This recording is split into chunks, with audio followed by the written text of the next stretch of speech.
move my mic closer. Um, does this work, by the way? Does that work? No? Cool. I love it when it doesn't work. And I am going to post this in self-promo as well.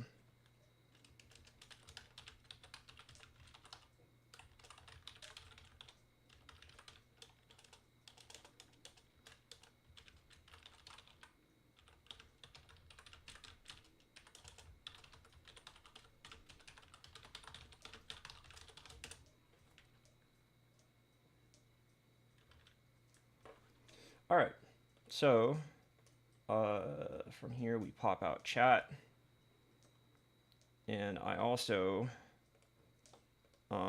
move away from that, and I put this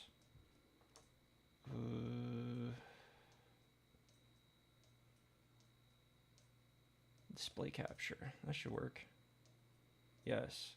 Let's hope that things do not get some kind of fucked as I'm doing this. Let's pop out chat as well. Put this down over here. You know what? Let's be a little bit cheeky. Let's be a little bit curious. Let's look at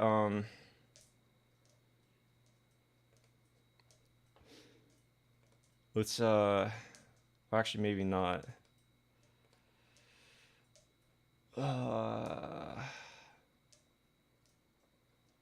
Maybe not.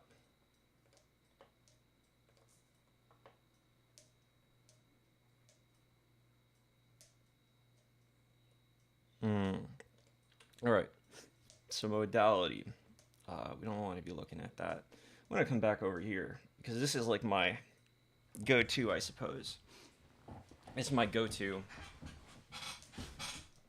We're gonna be looking at this. Let me get my stuff up. I'm sorry, by the way. I'm a little bit late. A couple minutes late. Had to not only do some of this stuff, but also figure some stuff out. And to be real, we're just we're not doing so hot today. You know what I'm saying? We're just not doing so hot today. So we don't need to see this. We don't need to see that either. Let's just grab this. This needs to be locked. This should be criminal, what they do to me here. Let's just do that. And let's tilt it so that it is somewhat down the middle. This is, fuck it, this is good enough. Narman's gonna come in here, and she's gonna see that we were basically redoing the shit that I showed her ages ago. Let me actually move this over here. And we're gonna move this down. We're gonna like drag this down over here.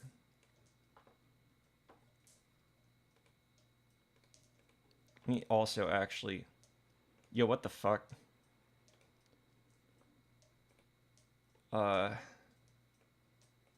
This needs to be live. It needs to be live so that I can actually see what's going on.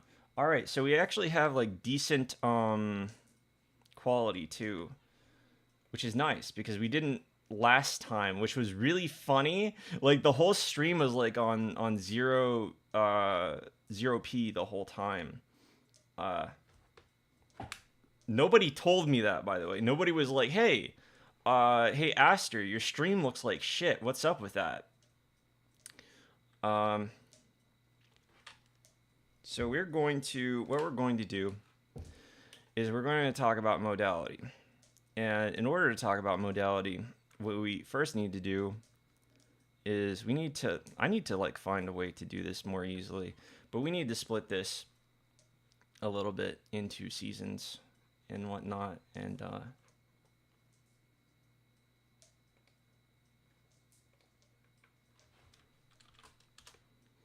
just need to make a new layer. Sometimes life just has a way of being a little bit AIDS as I try to do everything. So let's just split this down the middle like that.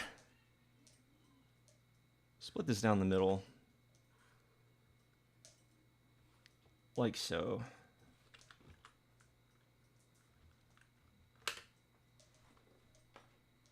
Okay, actually, yes. Split this down the middle like so.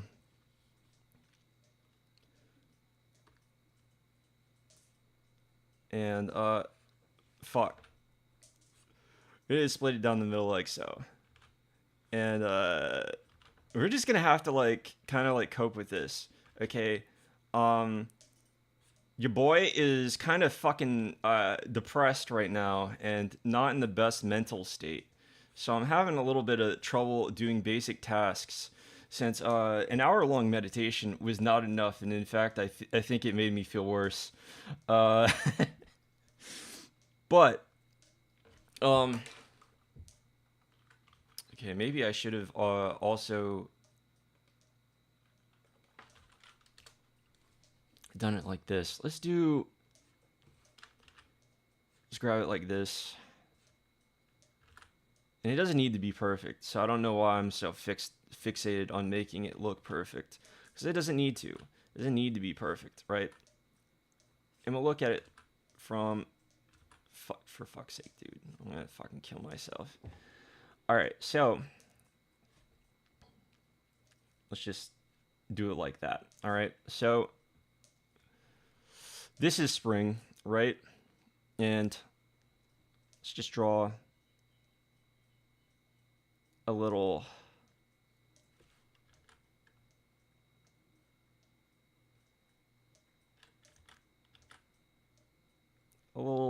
leaf, a little leaflet, you know, a little leaflet. And for summer, a little sun, right? A little sun. And for fall,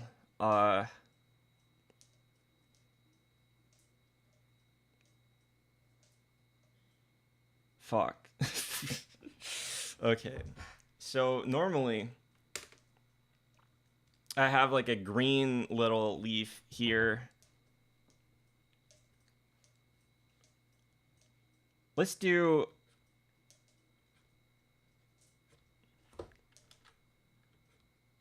a little scythe, right? And then for Christmas,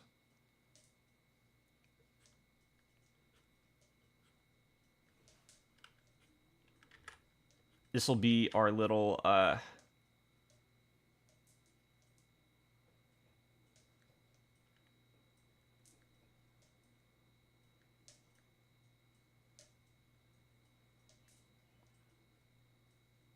this will be our little you know, like snowflake basically.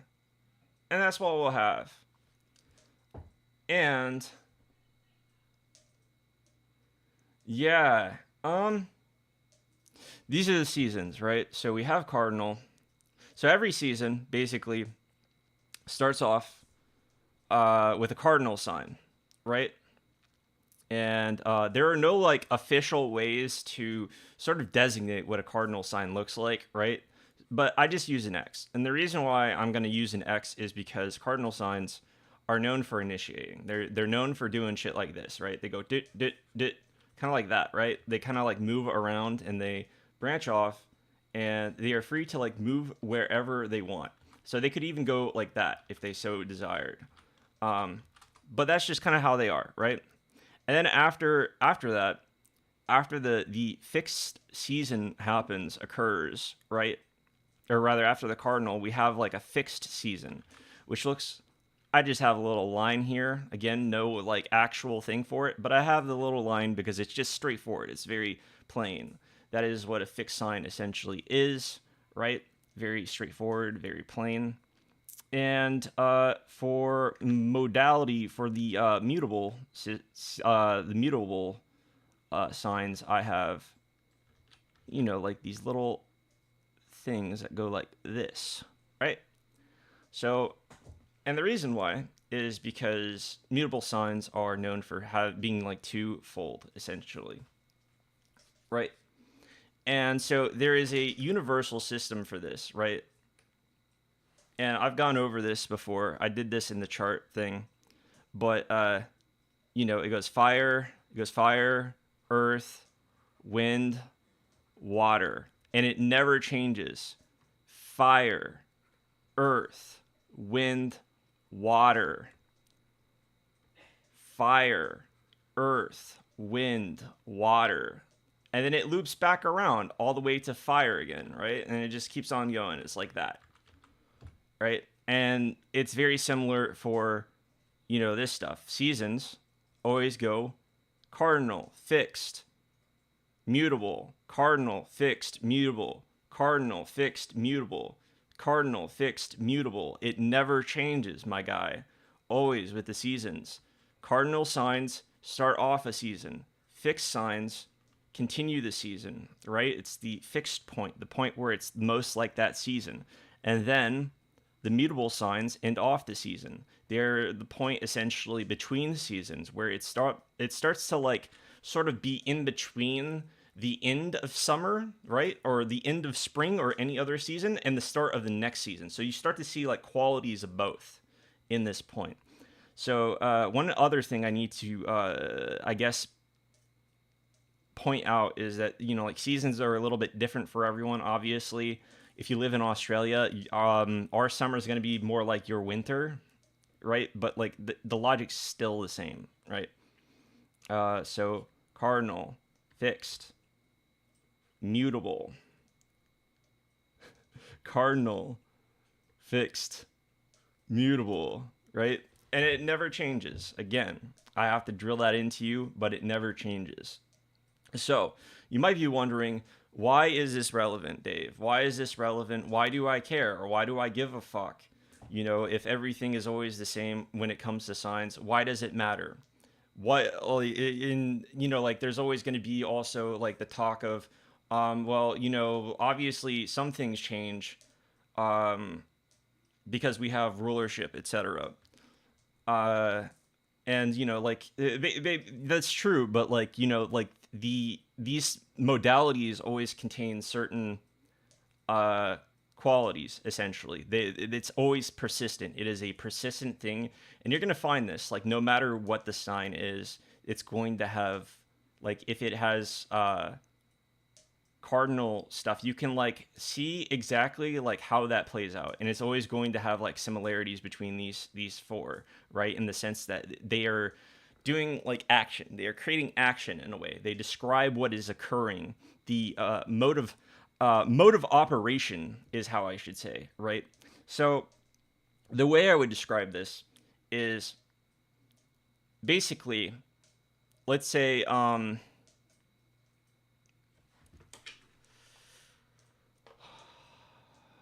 do I put this actually? How do I put this?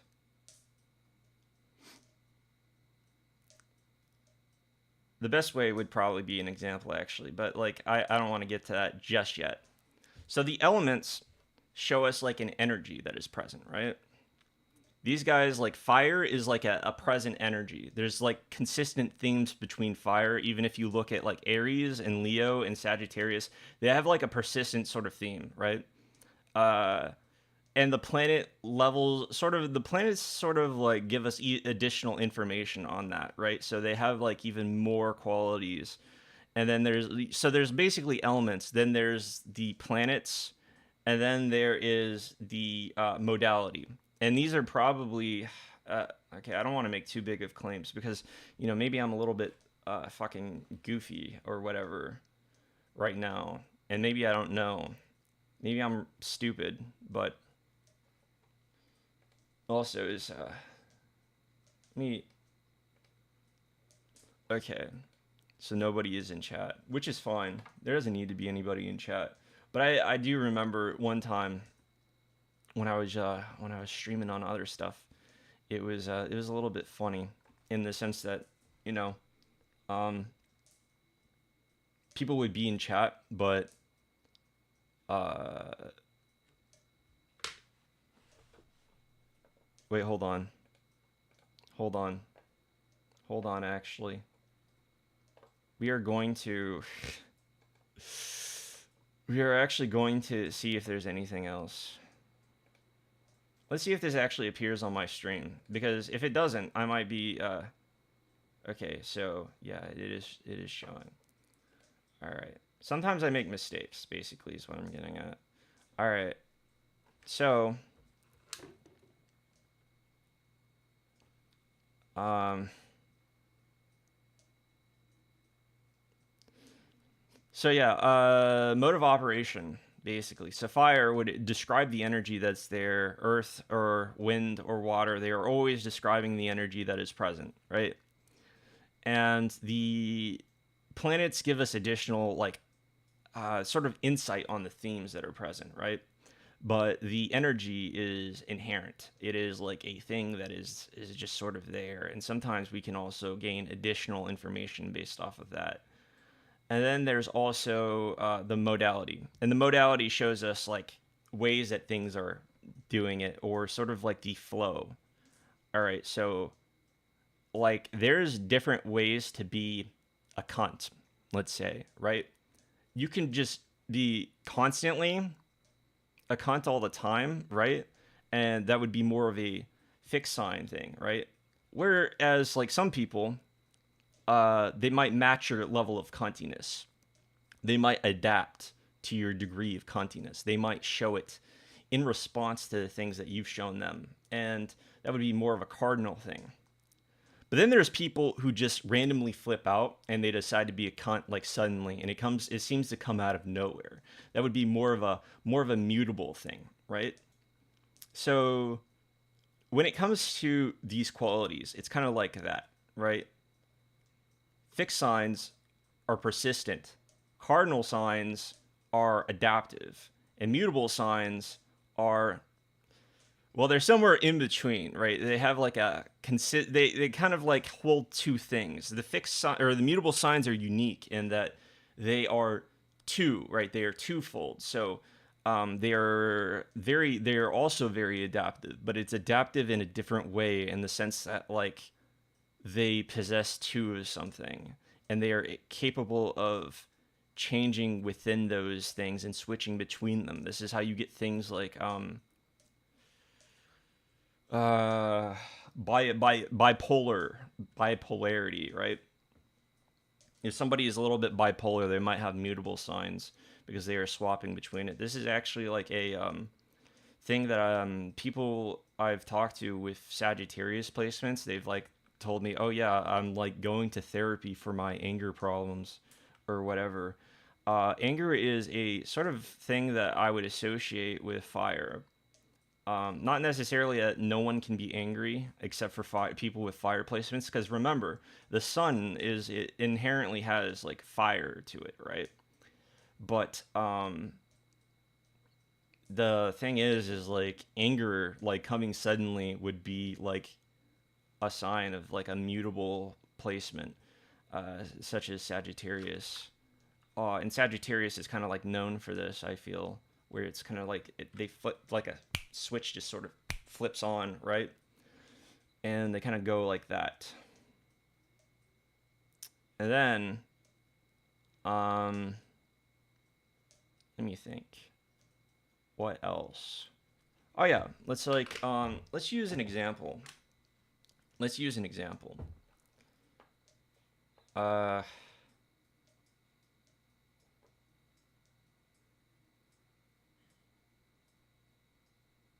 this looks kind of awkward in the relation to everyone else. It should be more like this, actually.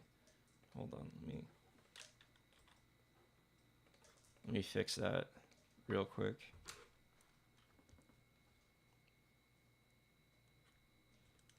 So we're actually going to use a little bit of an example, one that I kind of like wanted to hold off on for a little while, because I actually wanted to use it initially. I wanted to use it in the elements video that I'm working on, but then that changed because it's like at the same time I kind of like, you know, I don't want it to be another situation where I'm explaining things outside of their own lessons, right?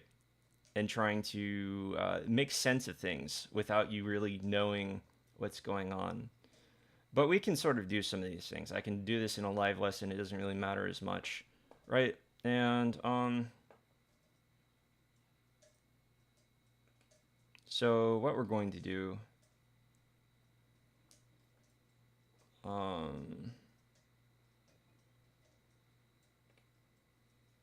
have Nasubi here. So there's this guy named uh, Tomoaki Hamatsu, right? And he went by Nasubi. You might have heard about this guy. He was like known for basically being put inside of this TV show. This basically where it's like, hey, you know, what if we put this guy in like the worst possible situation and we just sort of laughed at his misery, right? But Nasubi was actually a very entertaining guy because he wanted to be, you know, a comedian. He had aspirations to be a comedian, a very entertaining guy, right? Well, actually, he might have wanted to become an actor as well. I'm not sure, but basically, the idea is that he had to be inside of this room with essentially nothing, right? Uh, let's look at Nasubi, right? And you look at some pictures of him, and and this is him. This is him. You can actually like see how he is in the show. He actually got like depressed in the middle of this show as he was doing it, and he started to like actually lose his fucking shit as he was doing the show. He was losing his absolute fucking mind, right? Because it was just like the most fucking awful experience you can imagine for him to be on here, and he took it like a champ.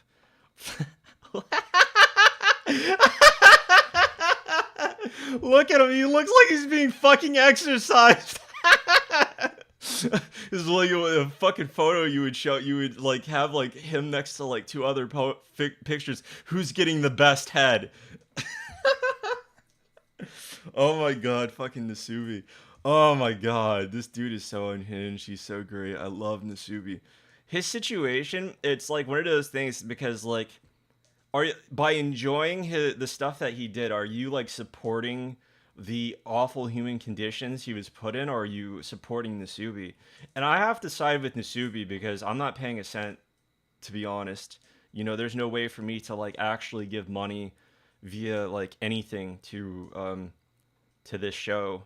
It's just not possible in to do that as an English speaker. I don't think there's any like legal way to watch this. So you have to like watch re-uploads of this stuff.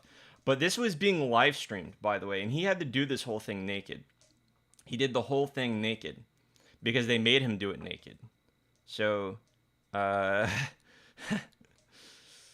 it was just like you know, one of those things. Explains what got him into entertainment because I was bullied. He said, yeah, this guy is great. I love him. By the way, he's called Nasubi because that's the he had one of these one of these the word for eggplant is Nasubi, and they had his junk constantly covered. So yeah, if you were ever curious why he looks like this, why he always has his shirt off, it's because they didn't give him any fucking clothes. And so basically the contest for him was to win enough money through possessions. Essentially, like if you have like if you get like say a thing of ramen, right? Maybe it's just like one thing of ramen, or maybe it's like a whole pack of ramen, like $100 worth of ramen, let's say, right? Through winning sweepstakes, that counts as like $100 towards the challenge, right? Because you got $100 worth of ramen, right? And so, you know, he had to win. I think it was like yeah, he needed $100 million worth of, or 100 million yen, or he needed 1 million yen. I mean, not 100 million. What the fuck am I on about? So, yeah, he had no clothes, no nothing. He was just trapped in a room doing that. And he needed to do it within I believe a year or something like that, or maybe until it was over. Let's see, but yeah, just like trying to like look at this, it just redirects you towards this. But it's kind of crazy what happened, and we're gonna like look at this, right? So we're gonna look at his chart, and the main thing I want you to see is that we don't have a birth time or anything like that, but that's fine. We're like this is not a real birth time. It just standardizes to 12, right? But he was born on August 3rd, 1975, right? And so his Jupiter is in Aries, and his Saturn is over here in Cancer, and it is on the 24th degree, right? And it is an exact square. You might notice it's an exact square uh, between Jupiter and Saturn. Now, there is a special rule in astrology, right? It's called striking with a ray. Now, normally when a planet is in the square of another planet like this, where it comes earlier in the sign, that means that it is overcoming, right? It is overcoming that planet. It is essentially like well, actually, I don't want to like fuck up my terminology. Terminology is just basically used to describe what is happening, but it is essentially like they would say like overcoming from the 10th or something like that, or like it's basically what people call it like a superior square, right? So it's in the superior position, and normally it means that essentially this planet has like the say in the relationship. It is able to empower this planet so well, so crazy well, because of what's going on, right? Or something along those lines. However, when a planet is forming a square to a malefic planet like this, um, and it's within 3 degrees of it, right? The square is within 3 degrees. It There's a condition called striking with a ray, and basically what it means is it means that it gets to fuck him up. It means it gets to fuck him up. It just like destroys Jupiter and its significations in a way. Not necessarily that Jupiter can do no good in this chart, as we will see, but it creates really bad situations, really bad circumstances, and we're gonna look at that.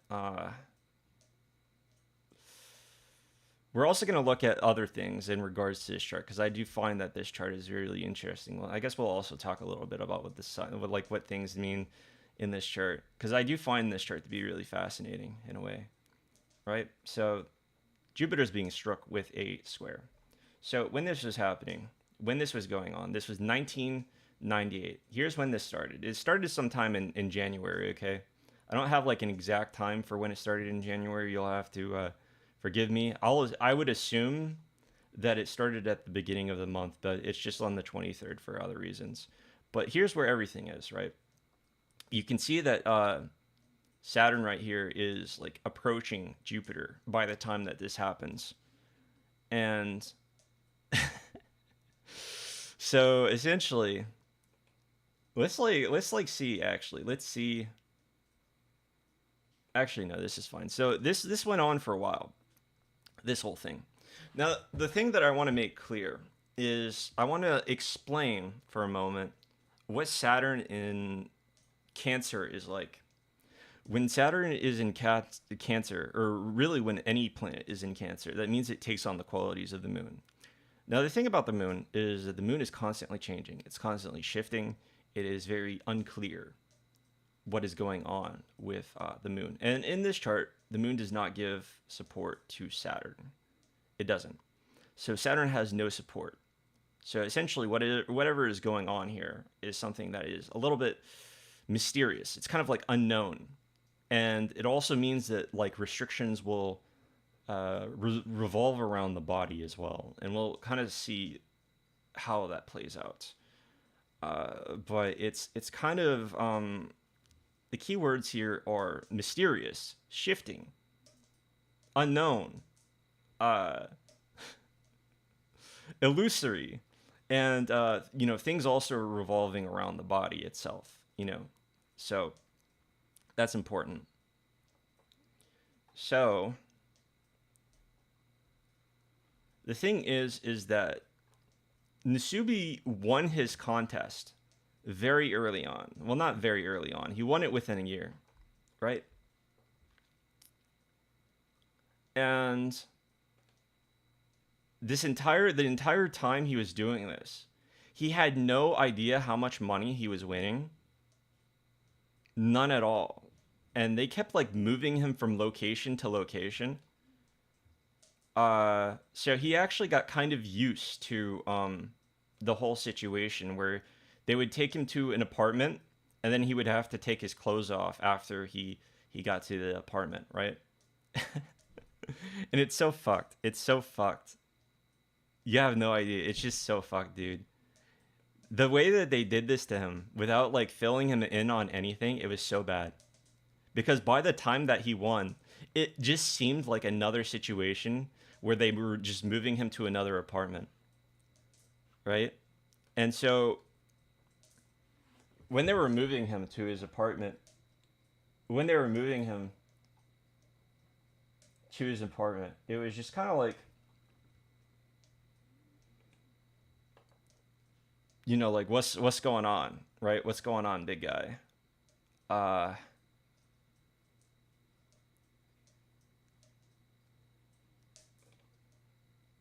because it sort of seemed like mm,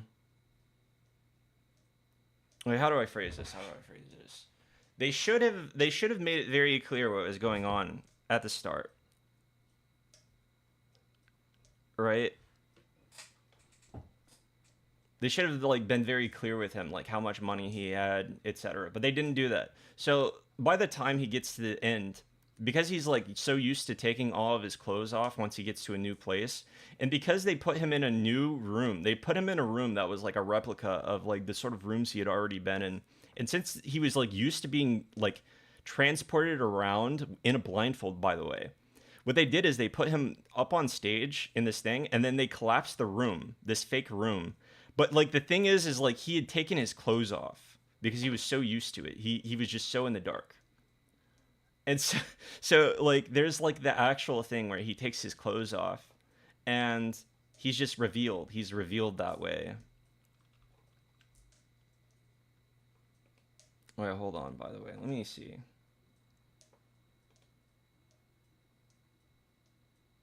Okay. 0 concurrent viewers. This is sad. This is so sad. Uh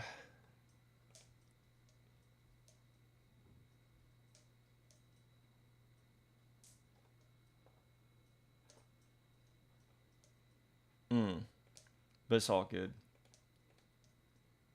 It does make me wonder if there's like something wrong with my stream. Because it says,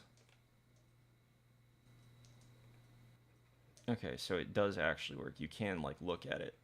All right, whatever. Okay, so okay, we're gonna look at this, right? So we're gonna look about a year in the future, right? And since we're looking a year in the future, we're gonna see this, right? And we're gonna go back a month because it took like a little bit less than a month. We can actually like go even further back, right? Because it seems like towards around here where Saturn or where Saturn is like on here is like around the time that he is like actually winning this. He's like actually winning. He's about to win. And what happens is like because of where this planet was situated when he was born, as he's about to win, Saturn is like, "Hey, what if we like went retrograde? What if we went retrograde, dude? Wouldn't that be hilarious?" And you actually start to see it move back around here, around this point when December is beginning, which is like around the time he won, by the way. around the time that he won, this is like where Saturn is moving back into Jupiter. And it's within 3 degrees, exactly within 3 degrees, right about here. And it just moves back. It just keeps moving back, going retrograde into the planet. And so as this time progresses, it gets closer and closer and closer before it goes direct again, right? And so the thing is like he had gotten so much experience from doing this that he actually like the thing is like after he won, because he actually like I maybe I didn't explain this properly, but in December he won, but he didn't. The thing is that they he had become so popular. Everyone in Japan knew about this. This was being live streamed this whole time, but it was also being edited for like broadcast, right? But because he was doing this and he was so popular, it lasted 15 months. So they didn't even tell him. They didn't even have like the common decency to tell him that he won. They didn't tell him. So his challenge actually takes longer. It takes uh it takes until April. And what you're going to notice about this is that during this time Saturn is still in the house that has his Jupiter, but it's like moving away as Jupiter is entering here. And this is like around February, right? And so he's like powering through this. And he's actually like doing insane shit. He's basically like doing real crazy shit. And this whole time, he still has no idea that he's won. He has no idea that he has already won.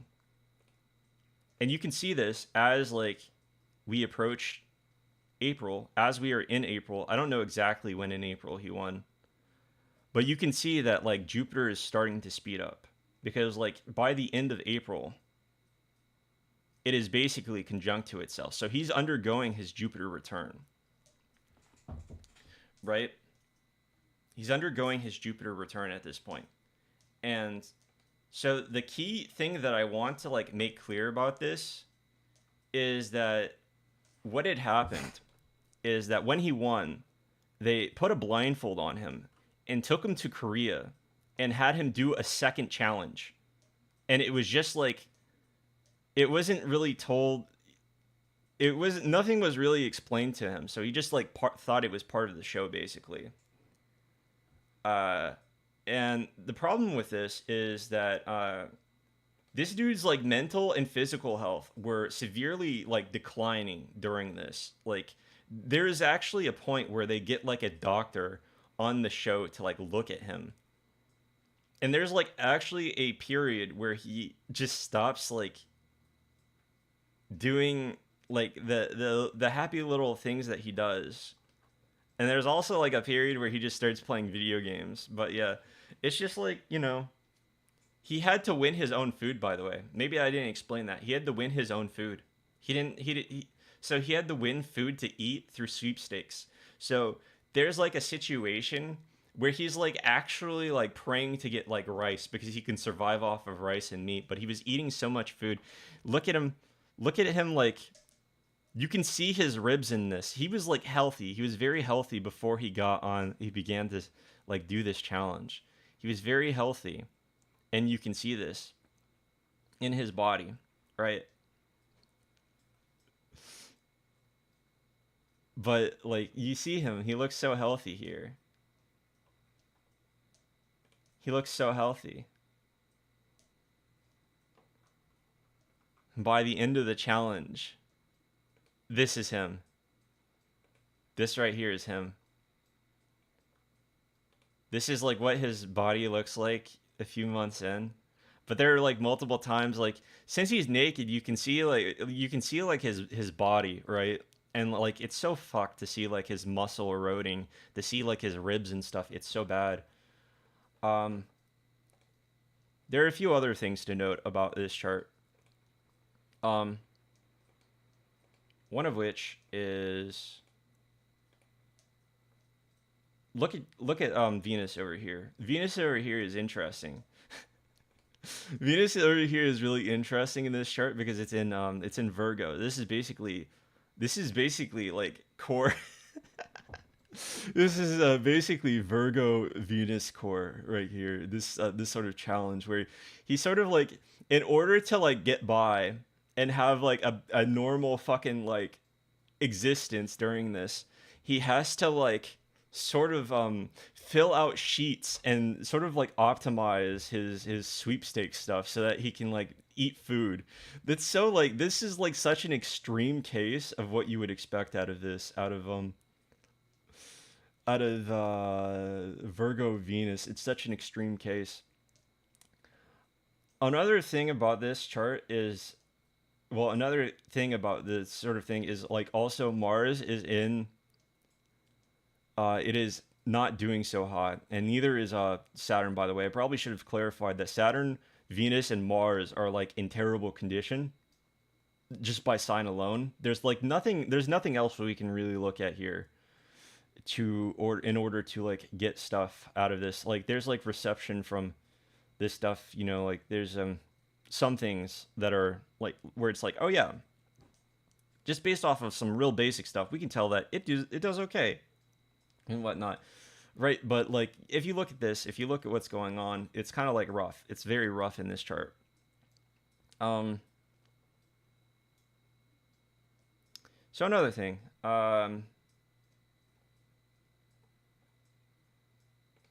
I should be looking at this chart, by the way, because it's easier to tell where everything is. But like, uh, yeah, Mars and Venus, this is like basically like, this is like exactly what I would expect from this chart in a way. It is like sort of like your growth, your things, the things that you value in life they're basically subject to the to a destructive force, and it leads to you doing like an extreme sweepstakes in order to essentially grow, have like opportunities and grow as an individual. Very crazy, very extreme case scenario for this, but it's very funny in that way. Not in a laughing sort of manner, more of like a wow, I can't believe that this is so on point kind of way. Um, Funny enough, there's actually like a point in time, and I find this very interesting. He has like a Venus doll. He has like a doll that he calls Venus, and I think that he actually like starts praying to this Venus doll, and at some point, there's like the Venus doll fucking falls over, and he says that it's like a very it's like ominous, right? By the way, like if you're watching this, he calls it binasu, and that's how they call it Venus. That's how they say Venus in Japanese, because it's being called that. Uh, so,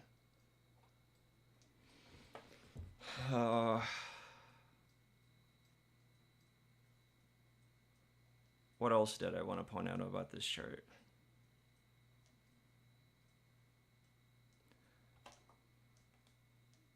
I already pointed out the Korea stuff. I don't know if I really described. Oh yeah, they explained some of this stuff too. At first, Hamatsu was surviving on a few crackers each day given to him by production staff so that he would not starve to death. Eventually, Hamatsu won some sugary drinks from his sweepstake entries, and the crackers were no longer given to him. Later on, Hamatsu won a bag of rice, but having not won any pots or containers with which to heat it, he was forced to eat it raw. But after fashioning a makeshift heating container with a discarded bag, he was able to cook the rice by placing it next to the lit stove. However, canned kibble dog food became Hamatsu's primary food source for some time after running out of rice. After winning a stuffed toy in a sweepstake, he carried on conversations with it as his sensei, as this was his only sort of interaction, even calling it binasu.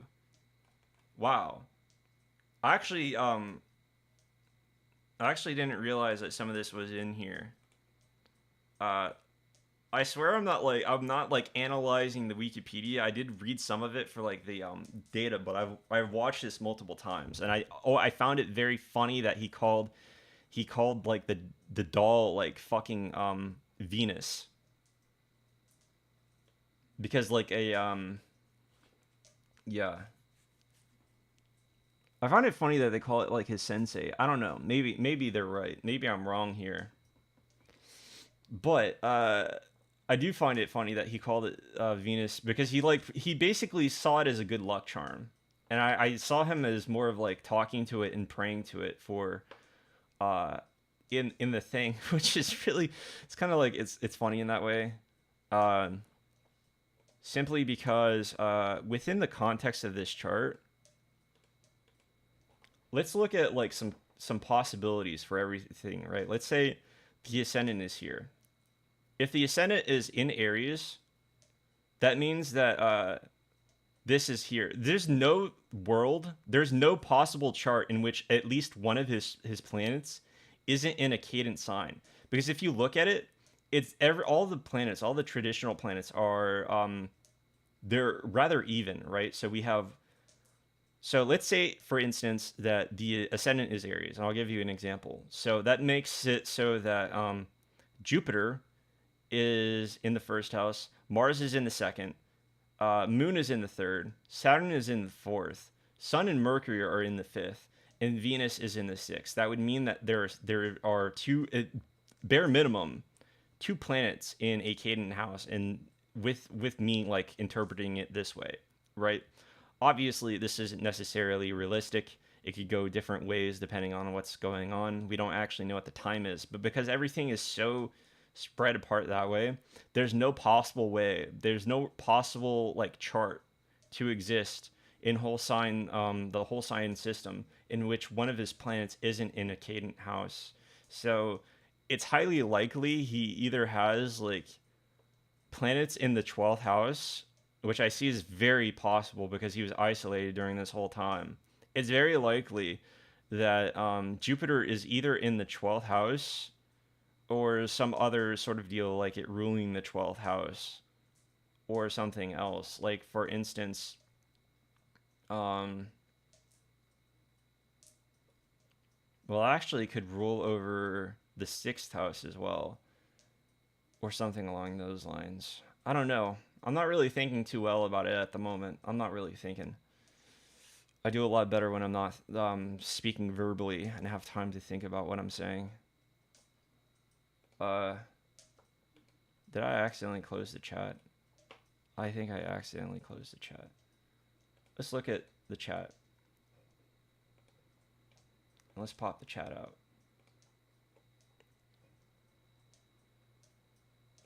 All right.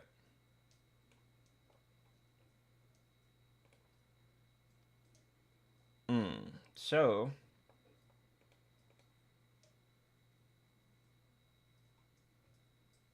now that I've explained some of that and I've explained some of this stuff, uh,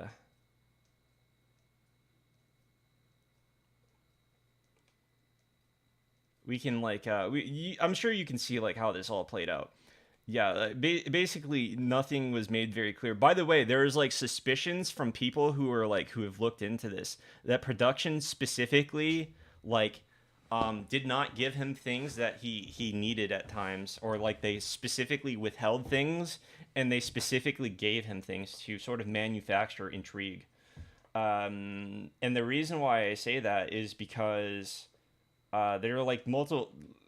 The fact that he didn't get any clothes at all during that whole period is very suspect, right? But also, he actually did get clothes. He got like bikinis and things that would like he wouldn't wear, like heels, things that would like make him look, things that would be embarrassing. Basically, he only ever got things that would be embarrassing, and I think that that's like there's like very good reason to sort of suspect that, and that is because Saturn being, ruled by the moon over here, uh, but it's also in a mercurial sign. So there is a high chance that some of this is like fabricated, because both these signs are kind of like illusory and in that sort of area. but also some of the things going on with Mercury, since it is combust, some of those things are kind of also obscured. Now it is a little bit more favorable because the sun is in Leo, so the sun is very healthy and it has good intentions and whatnot. And since Mercury, well, actually no, because Mercury, well, it depends on the sect. Because if this is a day chart, for instance, that means that the Mercury rises after the sun, which means that it would be out of sect. So it kind of depends. But to some extent, it's like it's a little bit funny, right? It's gonna have to operate through the sun either way since it's in Leo. But it's like, you know, how healthy is this combo right here? Is there gonna be some fuck shit going on? Who knows?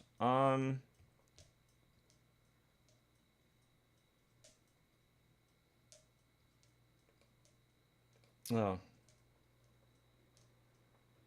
so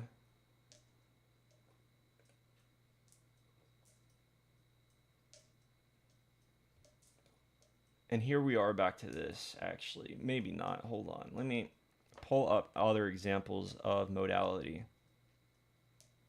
We're gonna look up other examples of modality and the things that they cause. Why do I have that open? Delete that. It's disgusting. The TikTok saga. Ah.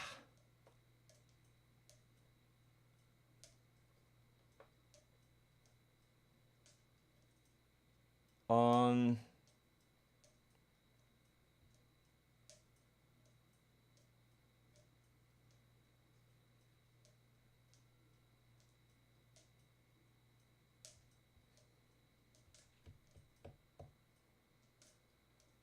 All right. Okay. So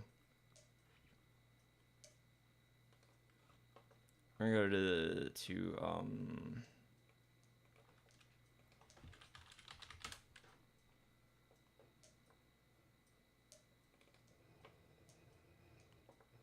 oh, look at this. The annotation version. All right. So I think I mentioned some of this. I probably mentioned this. This is like my go-to. I'm being messaged here.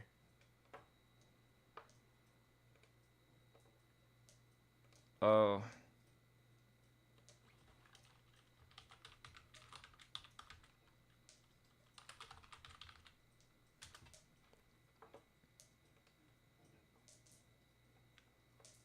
Okay.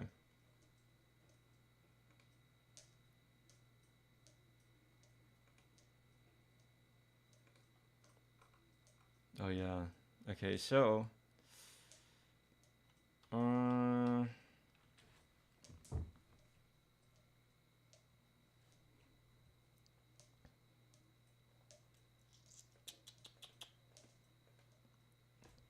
Oh wait. She was in aspect. Mars in aspect.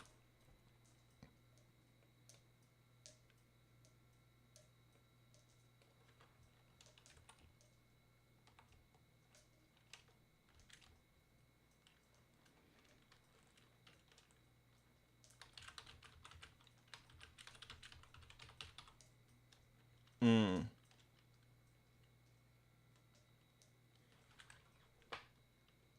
Which book was this in?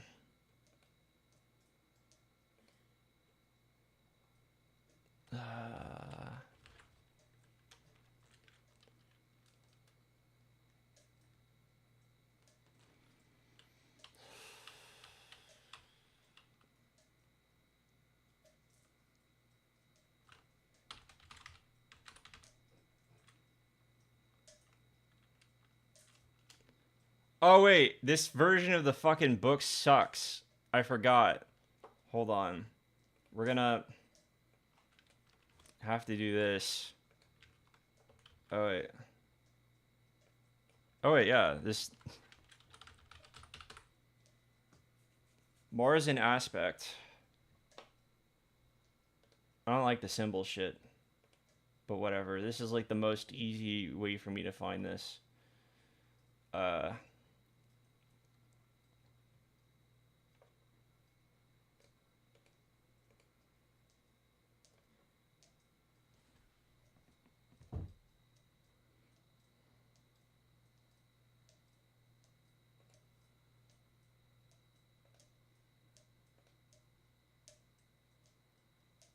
mm,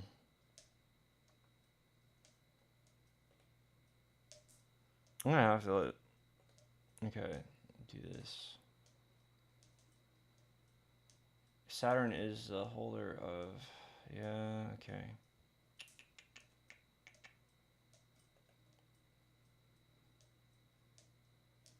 Bro, I'm about to kill myself. I can't find this shit. Whatever. Hold on. Let's look at the word tropical. Okay.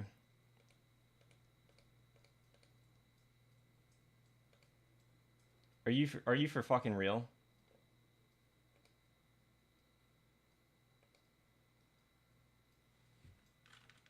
Tropic.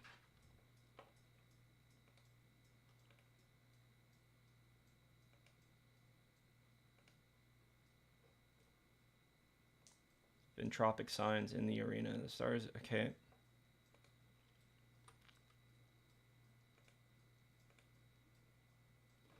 If Venus is operative in a tropic or a bicorporeal sign, especially for night births, it makes men off married and promiscuous, particularly if Venus is in conjunction, or even more so if Mars is in aspect. Then the native also rushes into the embrace of boys. If the sign is virile, the native is successful in gaining the object of his passions. All right, so a lot to unpack here. So I'm gonna be completely real. I have no idea what the fuck operative means. I've tried like looking into it. I assume what he means is like if it's active, because I have like noticed this. I've noticed this a number of times. What he's making, the claims that he's making here happen like even in regards to other stuff, because like the things that he's talking about here can cause cheating to occur, like to the native, but like the exact ways that this occurs are kind of unknown to me. The full like clarity is unknown to me in a way. So the reason why this happens and is because essentially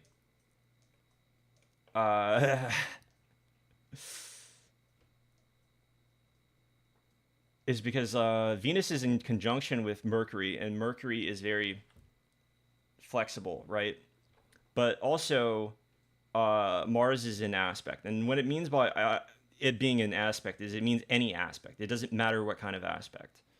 I would assume that Mars being in opposition would be a little bit, I don't know, hard, more rough. It also depends if anything else is in aspect. Saturn can just like completely change this up and say, oh, well, they don't get into a relationship at all, basically, if you know what I mean. Hold on, let me get some water.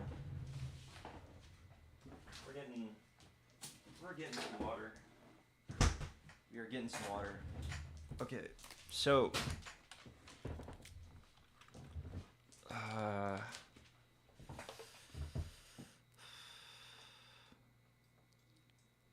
damn, no one send anything. Nobody here. It's depressing.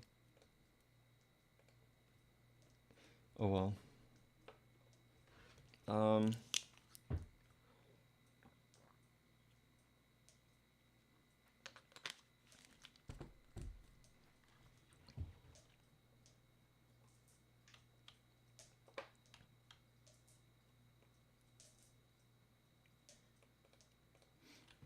People will still be able to watch over the VOD.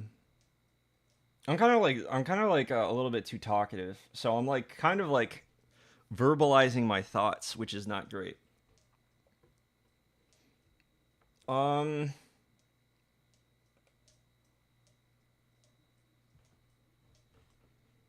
Let me think. Let me think. So, okay, maybe I should move away from teaching this stuff. I just wanted to show that like there are like other things that show this, right? But like the tropical signs, when he says off married and promiscuous, So one of the things is that let's talk about this actually. Let's move over here. So let's say one of the things that's interesting about this. Let's say that Venus is in. Let's say that it's in Aries, because this is probably the easiest way to explain this, right? Say that Venus is over here, right? We need a way to differentiate it between that and Venus over here, which is in Scorpio, right? So if Venus is in Scorpio, it's going to be a little bit different from in Aries, because Aries is going to sort of uh, shoot off and it's going to adapt, and it is essentially going to operate more as fire does, right? There's more passion in a sense, but it's very short lasting in the sense that that's how Aries roll. That's how Aries do. That doesn't necessarily mean that like they're not able to commit, but it does mean that the situations that will be presented to them are like this, right? So it means that there's for okay, another thing I need to make very clear is that there is a tendency in astrology to sort of say that everything in a chart applies to the native, but that is very much not true, especially not in my experience. All right. So if we are talking about this, Venus being in a Mars ruled sign is more likely just on the basis alone of like existing within this sign. It's more likely to cause promiscuity and cheating. The same sort of goes for Venus in Scorpio. That doesn't really change. But I wanted to point this out because of rulership. Now, if you look at this again, right? So if Mars is in aspect, right? Keep this in mind. What it means by this, basically, is if there is an aspect. But an aspect is essentially like a relationship with a planet. That's the one thing that I want like you to take away from this, because we also go over here, and I only have Elon Musk because I closed out all of my other stuff. But if you look at like these bounds itself, etc., the terms, these also apply. So if you find like Mars, like Venus right here is in a Mars ruled bound, and it's also in Gemini. If I remember correctly, this dude was like chatting with other women before he divorced his wife. I think that was like a thing, or it was like, I don't know. It's kind of funny in that way. He just had like other women in his DMs the whole time. And it's all okay, so there's also like the decans as well. People also use these. The decans are the least valuable sort of thing here, I want to say, because the decans are kind of adapted from another system, and they kind of had stuff glued over them. So I will say, I don't particularly find the decans too useful. I don't know how to use them, I will admit, but the way that they are, people make them out to be, is realistically not how they function. And what I mean by this is you are going to get a lot more out of terms than you are going to get out of decans, but people bring up the decans like in lower levels of astrology a lot more than they bring up the terms. And I feel like I'm a little bit vindicated in this, or in this belief, in the sense that the decans have been desecrated, but the terms have not. So I feel like a lot of people don't even know. I feel like a lot of people don't even know what the decans are, if you know what I mean, or rather the terms are through this. Like even tarot, tarot uses like the decans, but it doesn't ever use the terms, I don't believe, which is kind of funny. Which I don't blame them. It's easier to do this. It was like, oh, they have 3 cards to the first decan of Gemini, etc. But you know, but yeah. So in this situation, right, there's going to be like a branching off. And what this kind of looks like depends on whether or not Venus is finding success and what the other qualities are. There's a situation, right, where some of this does apply to the native, where they are finding like success and they're hooking up with people, and like each of these dots represents a person, right? And they can go from here, here, here, and here, right? And that is a possibility of this combination, right? That is a possibility. A possibility. Keep that in mind. But the other aspect of this is sort of kind of just looks like, trying to date. And so what you'll often find is, let's say I'm trying to look for a partner and I'm struggling. And let's say that we're not dating anyone, but we are chatting around. We're trying to find our partner, trying to find somebody that we resonate with, somebody who matters to us. So we go like this. And this person right here, they're not our partner. They don't vibe with us. So we go over here. And this person over here, they also don't vibe with us. So we go over here. And this person over here, they don't vibe with us. So we also go over here. And then this person winds up being the person we actually date. So there's nothing wrong with this in a way. But it does sort of show that you're trying to like, you see the possibilities, the things that are possible, and you're trying to see that. Whereas, say, like a mutable sign, which is like showing this stuff, the mutable signs, there will be a tendency for there to be two people at the same time. And maybe we're just chatting between these two people, right? Maybe we're chatting, this is us, we're over here, and we're chatting with these two people at the same time, and we get to make a decision. But sometimes this is inverted. Sometimes it's more of that the other person, the person that we're into, also has somebody that they're chatting with, and so it's like, oh, there's another person in that regard. But this is in general also an aspect of having damaged Venus in general. If you have like a damaged Venus, it's going to be like a little bit rough. The qualities of love in general are going to be rough, but I'm just talking about the sort of like ground level for this sort of thing. There's like but the reason why this is because mutable signs hold the qualities of two at the same time in general. You know what I mean? So by nature, there's the quality of two, or the duality of sorts, right? Where there's multiple things that can be going on. Um, and this is why signs like Gemini and the other mutable signs have higher.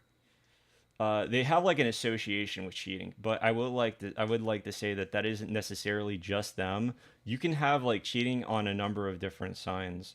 Even this fixed sign right here, you would think that this is like nobody, obviously not cheating, right? But because it's a Mars ruled sign, cheating actually becomes a possibility. Uh, and when it's a fixed sign, it's a little bit different. Sometimes when this happens, it means that both people are cheating at the same time, or that is like the rule for it, or something like that, is what it seems like sometimes. Seems like is the good way of putting it. Not always, but like, let's say that cheating happens in Taurus, Venus, for instance, and like it's in the seventh house, which has been the case once. At least that was the reported case. I'm not really necessarily sure, but like this is what they reported. They reported that, but like basically the relationship was ending, and they both sort of started seeing other people while still in the relationship, and then it broke off uh, in that regard.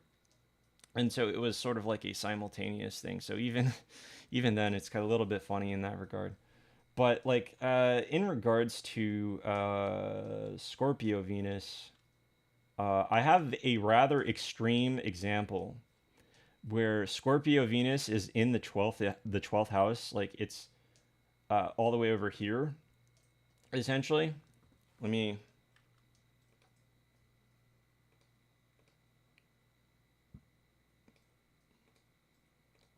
let me actually pull this up, and we can make this really easy to kind of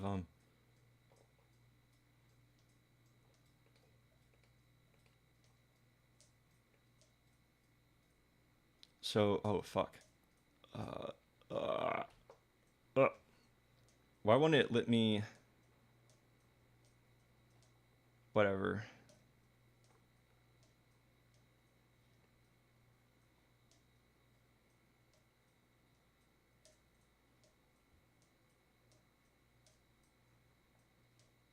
Mm,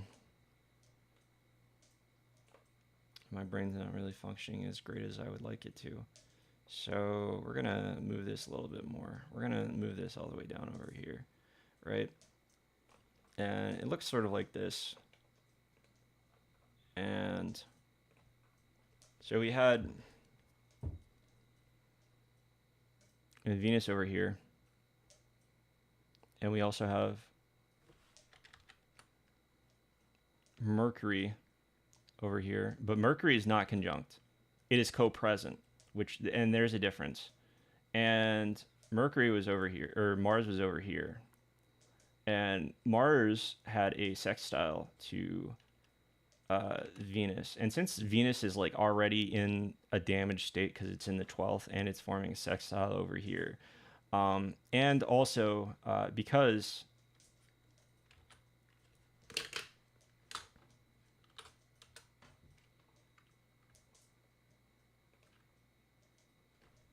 let's just have like a little bit of a difference. We'll just like make this known that this is separate and a little bit different.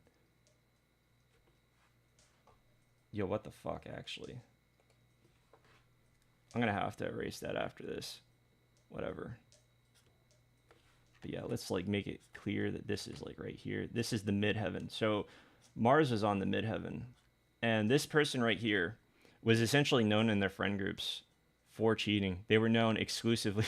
they were basically like notorious for cheating because they would just cheat on their partner. It doesn't really matter. They were like one of those types that looks for reasons to cheat, which is kind of funny in that way. So that still happens sometimes. So, you know, like you don't have to think too much about it. Sometimes also Mars serves as sort of like a stand-in for, you know, like men in the chart. So sometimes I do think about like this in regards to women, right? Where it seems like, you know, sometimes it's more that women operate with Mars, but this isn't always the case because sometimes sometimes it's a little bit different. Sometimes it seems like, you know, like relationships have like the natural Venusian sort of deal to them. So it has its own like logic in that way.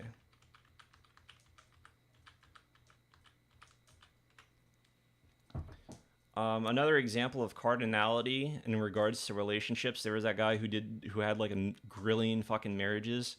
What was it, like 20, 28, 29 marriages or something like that? And he had his moon, Venus, and Mercury all in Cancer, and they were all relatively close. I think that the moon could have possibly been in Gemini instead, but it's almost certain that it was in Cancer. So we don't really know. We don't really know this guy's chart. It could have been in like anything, right? But chances are that the moon was in Cancer, and even if it wasn't, Venus also has things to do with like relationships. And since it was cardinal, and I assume because it was active, it moved like that. It went from one place to another.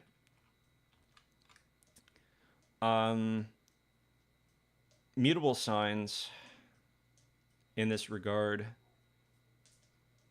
There have been a number of times where I have seen people in like polyamorous relationships, they have mutable signs, mutable Venuses, right? So, and they're okay with this, by the way. So this is like an objectively worse outcome. Typically, you'll see it in the chart, but they're fine with it. So if somebody is like fine with their placements or whatever, sometimes it, you know, whatever, but like you'll see like Venus is in like Virgo and Jupiter is on the descendant, and it's just like, okay, well, this person is in a poly relationship. and that's what's being indicated. So it's like it's not just that it's like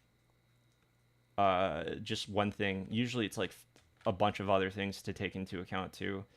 Um, they also had the cheating indicators, or rather the promiscuity indicators. So it's not always like cheating. Sometimes it's just promiscuity, right? Sometimes you gotta like there are people who just fucking sleep around, or they do other shit, because you'll find interesting things in charts if you really stick with this. Now the other thing that was really interesting about the cheater chart that I talked about with the Scorpio one is that there was actually a guy who had like nearly the exact same chart, and these two were actually conjunct, and Mars was actually forming an aspect, and this guy might have been like gay or bisexual or something. But one thing I neglected to mention is that Jupiter was over here in both charts. These people were born really close to each other, and so it means that it rules over here. Sun was right here. Sun was right here in Libra. Again, these two are forming an aspect. I forget if Mars was in the bounds of Venus or not, but it doesn't matter. Whatever. Anyways, what's interesting about this case is, honestly, I never met this guy. This was like some synastry stuff that was sent to me and I looked at.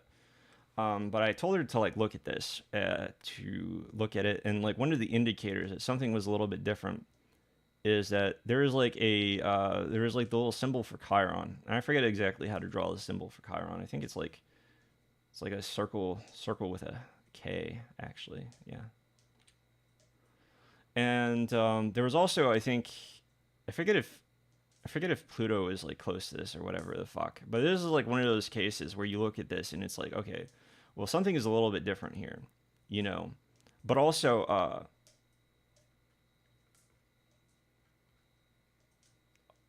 Jupiter was also retrograde in this guy's chart.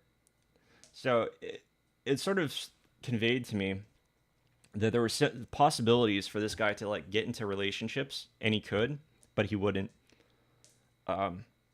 Is how I sort of like saw it potentially. And I told her like there's still chance that I'm wrong and this guy cheats. So I want you to be very careful with this guy because he's kind of fucking sketchy. And she talked to him about it, and he came back with this story, and I actually believe this story. That his one of his last girlfriends fucking cheated on him with his dad. And so let's unpack that for a moment, right? So right now we can see that the seventh house is reliant on it's reliant on Mercury, and Mercury is conjunct to Venus, right? In the other chart, it's not conjunct to Venus, but in this chart, it is. So it's conjunct to Venus, and Venus is like Venus is not doing so hot over here. It's not only the 12th, but it's also this. And so in this chart, Jupiter is also responsible for the first. It's responsible for this house, and it's responsible for this house. So the fourth house is the house of parents, right? The house of the parents. So there's like this growth over here, and there's like this sort of like negative influence from Jupiter being maltreated. Well, not being maltreated, but it is it's in detriment. So it's kind of suffering, right? So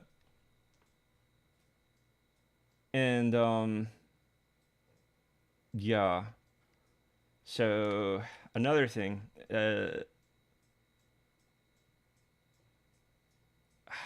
what else was it?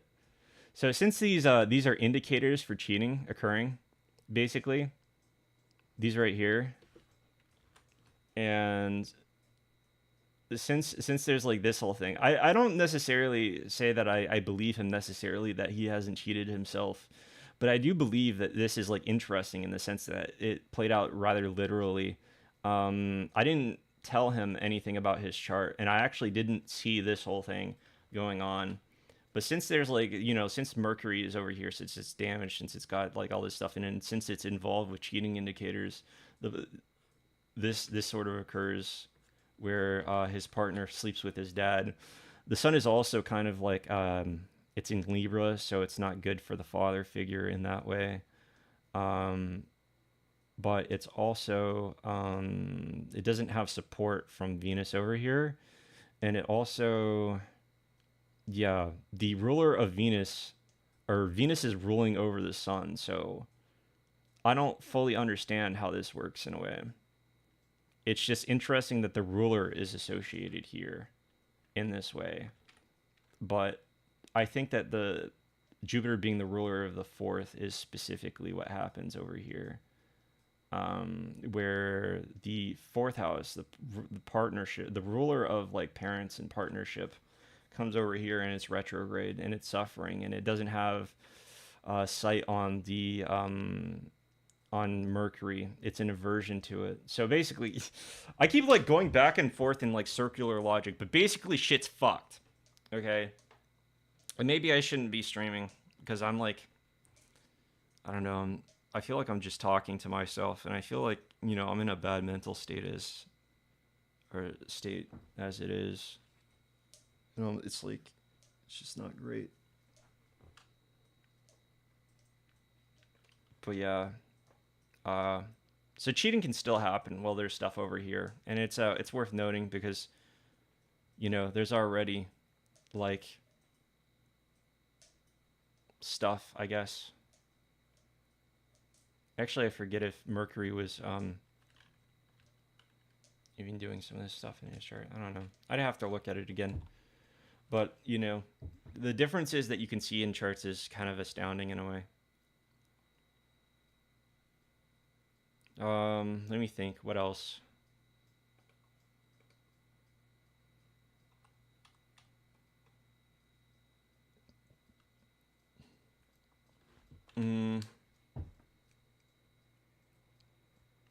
Oh yeah, I think I already mentioned that like Jupiter with Venus, Jupiter doing funny things involving like the seventh house and Venus is also kind of funny. Fixed signs have to be emotionally abused hard until they start cheating. Not entirely. This chick over here, the chick that I talked about earlier, she was, I saw the synastry with her and her current boyfriend. I don't know if they're still dating. I told her to stop, and she just like she was looking for an excuse to cheat. She was looking for an excuse to cheat, even though it was over here. Um, she's like, I love him so much, etc. But she was basically like, oh yeah, well, we got into he's like going overseas to get like a better like relationship, or not a better relationship, a better job, so that he can actually come and see me. So I'm just gonna have sex with other men. So there's like a differentiation between like emotional cheating and sexual cheating in charts, and the difference is Mars or Venus. Is it sensual or is it you know sexual? But I also think that you can cheat emotionally, and I think emotional cheating might be represented by the moon. But there's also like a different, like if it's like purely emotional, it might be like in this regard. There is this guy, and we'll actually move this. I believe I'm going to use him as an example too. So let's move this over here. So there is this guy, and I knew this guy. I mentioned this guy to somebody yesterday, and this whole deal was that uh, Venus and Jupiter were both on the descendant, and Sun's right over here. I think Mercury might also be down here, but I don't know. It might be over here. I don't remember exactly. I believe Venus is right about here? Question mark. It might be. Who knows? But this is relevant because it means that Venus is kind of fucked because it has no side on the moon. But the way that this played out is that this dude would he would like express his emotions a little bit too openly, and he would just go from here, here, here, here, here, here, here, here, here, uh, and at every little point he was expressing his emotions to other people, and his whole thing was that uh, he was already in a relationship, but he wanted like he would tell people that he loved them and things like that, and I don't know, so sometimes Jupiter being like this, especially if it's out of sect, so it's like more prone to act up in a funny kind of way. Uh, it can like sort of indicate growth, improper growth, or growth that does not necessarily benefit the native, and they're just more prone to doing fucked up shit like cheating and having like polyamorous relationships or whatever. This is what it sort of seems like. It's not always when Jupiter is over here on the seventh or on the descendant. Sometimes it can be in other places too. Um, I believe it's been a while since I saw like the other polyamorous person that. But yeah, there was like specifically drama between this person and a friend of mine where he wanted her to express her feelings to him, right? And he got up on her about it, and he was like sort of like, you're always closed off and you never talk about your feelings. She would like confide a lot of things into me, though, is the thing. She just wasn't telling him her feelings, and he didn't like that. He didn't like that she wasn't telling him her feelings, because he was like, oh yeah, I always talk about my feelings. And he had like feelings for me too, which was like the weird thing. It was like he had feelings for fucking everyone, apparently. And that just goes back to the whole cardinal thing. Did. But yeah, like emotions become warlike, and they're expanded on, and also expressed to the descendant, right? They're expressed to the descendant because it's topical, it's on the descendant. So whatever is happening here is involved with the descendant, right? So if somebody has like the moon on the descendant, it not only means that they are conveying those things to the descendant, they're conveying their emotions. They're like the type that wears their heart on the sleeve, etc. But also the it goes back and forth. It's mutual. It's kind of like receptive in that way, or expected to be, where it kind of goes like, oh yeah, here's how I feel. How do you feel, etc. But this guy,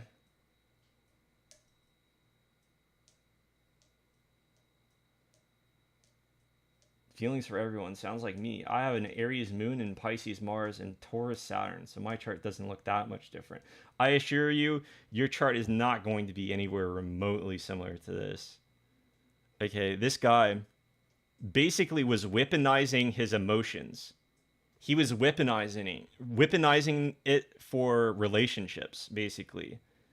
Uh, that's what was going on here. That's how I interpret this. Like, more of this, well, initially I don't think I did, but in retrospect that sort of seems like it is how it was.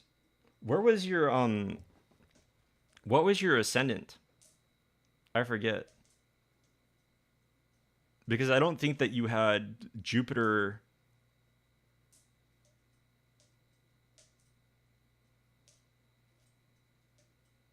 This bull is descending. What the fuck? It's like descendant is Taurus. Why the fuck did it translate that? What? Descendant is Taurus. Okay, so yeah, this is very different then. Your stuff is like very different. He had his in the seventh house, so it's more relevant in that regard, right? This was a fucking yeah. He would like talk to other people. Like, the way that I found out that he had feelings for me is he was just like openly talking about it in his server, and I just wandered upon it, and he's like, I do love Dave. That's my name, by the way. But it was like fucking weird. And he did this to multiple people. And that's what's so fascinating about astrology, being able to like look at these sort of things and look at it in that way. You have to like, I mean, you can like look at this and say that I'm biased, and I will agree. You should always take this with a grain of salt, because this is somebody I actually interacted with. But the drama situation is very much something that's real and that happened. Uh, I was like I was out with my family, like going out to see the snow when this happened, and he was just like arguing with my friend, treating her like shit basically because she was like, "Oh, well, you're never going to like emotionally evolve if you don't show me your emotions." Which was like fucking. It's like this dude was like a walking red flag.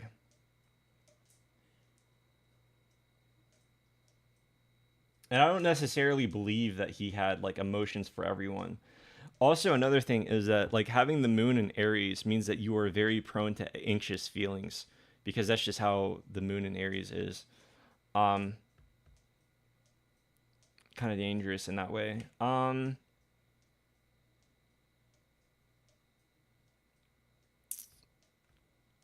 Oh fuck. I need to stop doing this in this layer. So another thing. Um,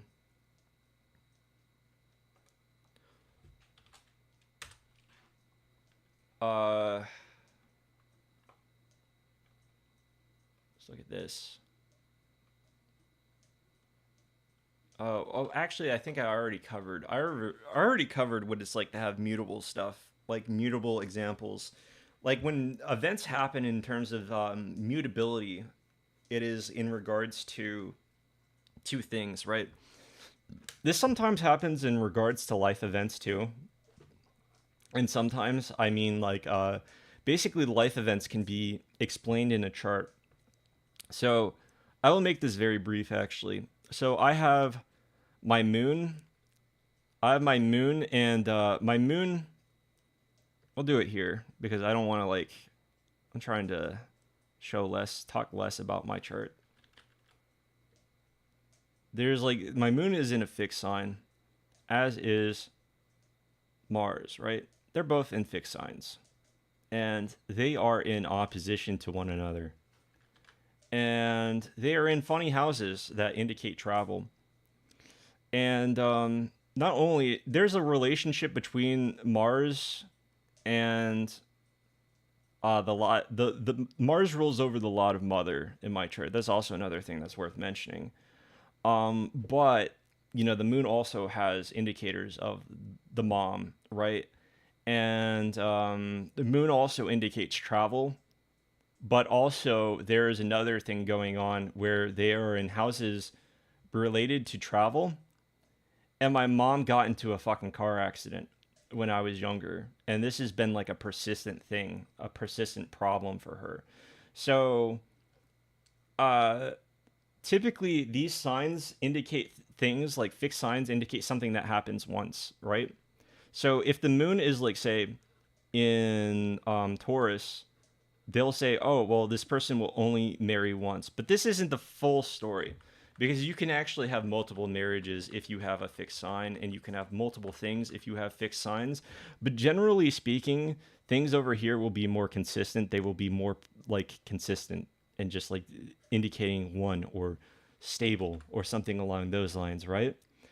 This is why you want to get married on a full, like, you want to get married while the moon is in a fixed sign. There are some problems, like, say, if you got married and the moon is in Leo, that can be a problem because it indicates finances are going to be a little bit fucked, but the relationship will have staying power. And it's actually ironically kind of bad to get married while the moon is in Cancer because it's in a cardinal sign, which means that the marriage is going to change at some point.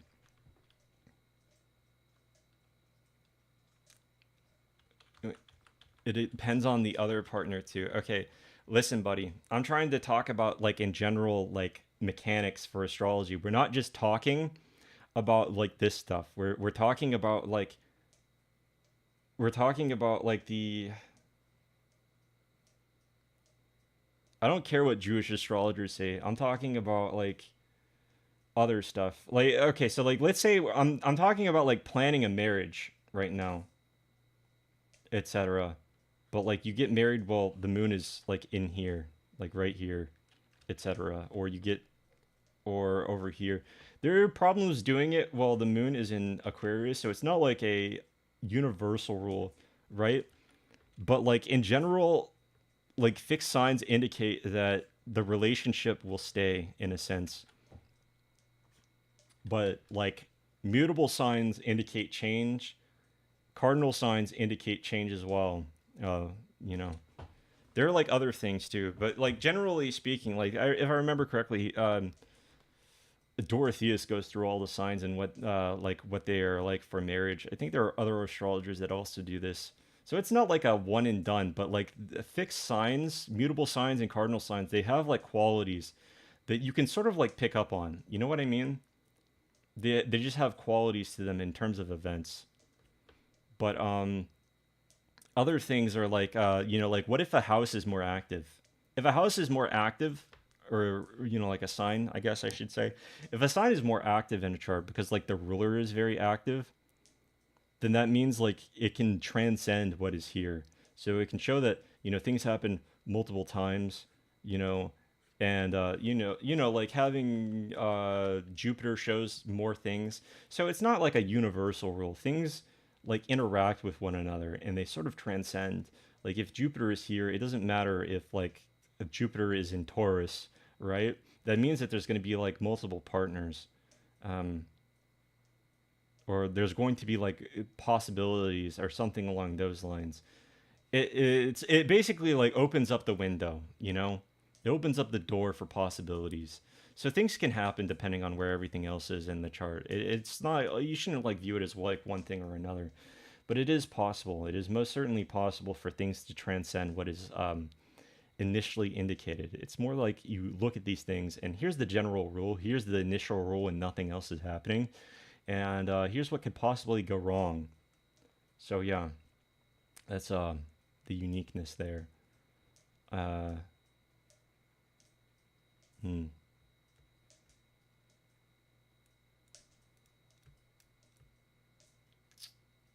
I think that's modality. I think that that's all I really have to say about modality right now. Um,